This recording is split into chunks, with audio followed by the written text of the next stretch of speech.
శివుడు లయకారుడు కాబట్టి శ్మశానంలో ఉంటాడు, అందులో విశేషమేముంది అని మీరు అనుకోవచ్చు. పాల కడలిపై పవళించిన శ్రీ మహావిష్ణువుకి ఆయన నాభిలోంచి విరిసిన బ్రహ్మదేవుడికి ఉన్న సౌఖ్యం ఆ మహాదేవుడు ఏనాడు ఆశించలేదు.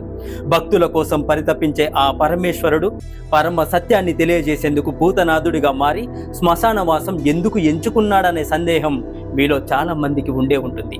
జన్మించిన ప్రతి ప్రాణి మరణించక తప్పదు, మరణించిన తర్వాత తిరిగి జన్మించక తప్పదు. ఇది ప్రకృతి ధర్మం. ఈ ధర్మానికి ప్రధాన రక్షకులు ముగ్గురు: బ్రహ్మ, విష్ణువు, మహేశ్వరుడు. బ్రహ్మదేవుడు సృష్టి ధర్మానికి రక్షకుడు. ప్రాణకోటిని సృష్టించడమే వారి ధర్మం. శ్రీ మహావిష్ణువు సృష్టిని పోషించి రక్షిస్తూ ఉంటాడు. అందుకోసమే శ్రీ మహావిష్ణువు అవతారాలు వచ్చాయి.